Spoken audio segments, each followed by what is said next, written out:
What are the benefits of getting Singapore PR is the topic for this presentation. And just to clarify before I start, primary focus is on PTS scheme because majority of the PR applicants are from this category who are currently either employment pass holder or dependent pass holder or S pass holders. So this presentation is prepared from that focus.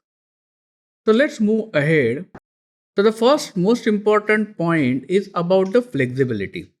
Now you know that if you are on an employment pass or dependent pass, and if the main applicant, that is the employment pass holder, loses his job, you have 30 days to stay in Singapore, within which period you should pack all your stuff and go back to your home country. Now it's a bit difficult because after job loss, you might be still interested in staying back in Singapore. So the only way for you is to find another job in this period and get your new employment pass activated. But it may not always be possible. Whereas in comparison, permanent residents get a re-entry permit. So REP stands for re-entry permit, and the duration of this re-entry permit is 5 years. That means you can stay in Singapore for 5 years without any restrictions. You don't have to go back to your home country. There is nothing tied to your job. So this is one of the most important benefit, and this benefit is especially important in today's time, especially when corona pandemic is going on, because many businesses are shutting down or downsizing. And if you are on employment pass, then your job might be the next target. The next benefit of getting Singapore PR is the career options.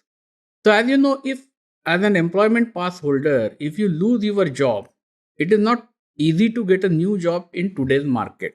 You will have to apply many places, and many a times employers are not interested in applying employment pass for you unless your job is in some high tech or a very senior level position. As a permanent resident, it is very easy because visa application is not needed. You become the local manpower, and government is actively promoting for hiring of local manpower with various companies. So obviously that means your career options are going to be greatly improved. One more point also to remember, that in case you lose a job and you are applying for a new job, and even if the employer is ready to file your employment pass application, there is no guarantee that your new EP will get approved. And there is one more relevant point here. If you become a PR, then most probably your spouse will become also PR along with you. And your spouse can work in Singapore. Now, previously, DP holders were allowed to work on LOC, what is referred to as letter of consent. However, in 2021, this facility for DP holders is removed by the Ministry of Manpower. That means new LOC for job are not possible. Only the existing one will be allowed till the expiry. So moving on to the next point, it is about entrepreneurial flexibility. Now everybody of us at some point of time thinks about entrepreneurship. As an employment pass holder, exploring entrepreneurship route is very difficult because as a DP or EP holder, you cannot register business. I mean, you cannot become the director of the company or the owner of the sole proprietorship. You can register a business with your shareholding, but then you need to get somebody local to act as the director. That is the first problem. The second problem is that if you really want to go for your own business, you will need to register the company with at least 30k capital, and you will have to leave your job and get employment pass under this new business. And obviously, EP is not guaranteed. So here, as an EP holder, you are forced to take a decision to leave your job one day and get an EP under new business and start your own business. However, that is not the case with PR. You can register your business side by side, run it part time, and then decide. See, many businesses are not started with this kind of clean approach that one day person leaves the job and next day he starts the business. For many people, there is a transition time. They just want to run it on a part-time basis. They want to see how the response is there and so on. As a EP holder, you cannot do that. But doing it as a PR holder is very easy. You can also get your spouse to act as the director or the shareholder of the company. The next point is you can buy resell HDB flat, or if you plan to buy private property, there is no significant ABSD. There is some ABSD. ABSD stands for additional buyer stamp duty. So HDB flats are referred to as public housing and they are a low cost option. So as a PR, you are entitled to buy resell HDB flat. And the typical price of these flats will range between $400,000 to maybe $800,000 depending upon the location and the size. However, by buying the flat, you save significantly on the rental cost, because if you are not buying your flat, you are going to stay on rental and it is a complete 100% expenditure. Now, when you were on EP, employment pass, it was possible for you to buy private property, because for private property there are no restrictions. But the buyer stamp duty, additional buyer stamp duty in that case is 20%. As a PR, if you buy private property, the ABSD today is 5% only. So there is a 15% difference here. So if you become PR and buy a private property, on a property of approximately 1 million Singapore dollars, you will save 150,000 Singapore dollars by way of this stamp duty saving. The next point is about local education. Now, Singapore local education is considered to be one of the best in terms of, if you really see the global rankings for science and mathematics, it is considered to be one of the topmost quality education. However, as an EP holder, the DP holder who are your children, they are not guaranteed any placement in this local school. You may get it, you may not get it. Sometimes you may get a placement, but it might be far away. For example, you might be staying in Jurong and the school that you have got is in Woodlands. Now, are you going to send your children so far off for the education? That is something you have to decide. And there is one more problem, because as an EP holder, you don't have a long-term visibility. You also may not be very keen on letting your student go to Singapore local education. Because tomorrow, if you have to relocate back to your home country, the education there is going to be different. For example, if you are from India and you go back to India, then you will get CBSE or some other education stream in India, whereas Singapore education stream is different. So you may also have some hesitancy in putting your children in Singapore schools. So what happens? Majority of the people will put their children in costly international schools where the monthly fee is ranges between 2,500 to 3,000 Singapore dollars. Now, if you have two children, you can calculate that it's going to be very costly.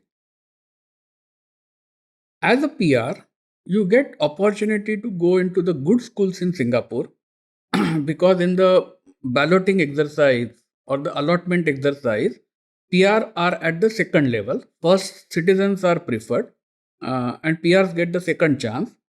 So obviously, generally the placement in good school is possible to be obtained. And second benefit is the fees are subsidized for PR.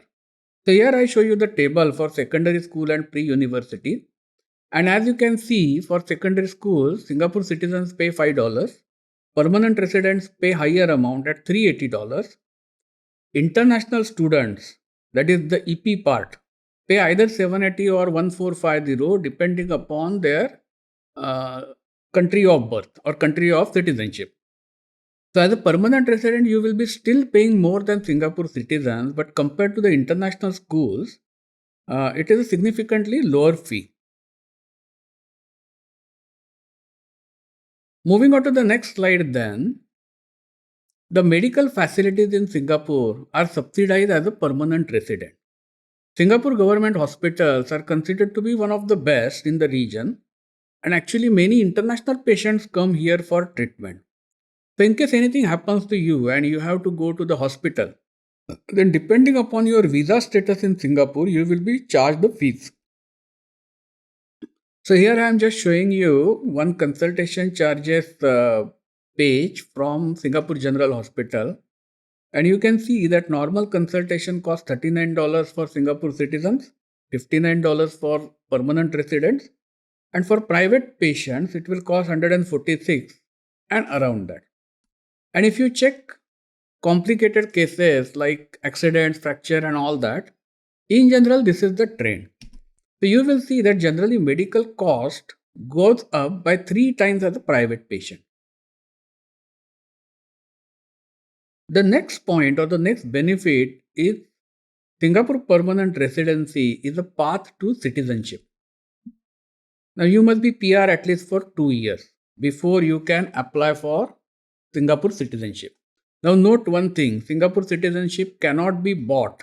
For example, some countries like Bermuda and Seychelles, they have citizenship by investment route where you can invest some amount of money and buy the citizenship. That route is not available for Singapore citizenship. You must be PR before you can apply citizenship. This is the only route. You have to be PR and then you can apply citizenship. Now, whatever benefits we have talked so far, they become even more pronounced when you become a citizen. For example, you have to pay even lower stamp duty compared to PR. You have to pay even lower fees in the schools, which we have just now seen. I think secondary school fee was $5. You get more subsidies in medical services in Singapore. There are even lower fees for some. I think this point got repeated, it's okay. But there are some educational options. They also open up when you are a citizen. For example, if your children wants to go for medical education in Singapore, in US, then in that case, being a citizen is preferred choice. Normally, spaces available for PR are very limited because government wants to ensure that whoever is going for medical education is ready to stay in Singapore and serve Singapore public as a doctor. So some of these educational options will open up when you are a citizen. There is one more point here which is not written. There are some educational options which are overseas for which the government will give scholarship to the students, and that is available for citizens and not for PRs. So think about it. If you are a Singapore student, you are very bright and you are selected in Stanford and you want to go there, then the government will give you options to sponsor the complete fees of that entire course for 5 years. And the last benefit of citizenship is long-term visibility and permanently settling in Singapore. So the next benefit is that you are included in Provident Fund plan.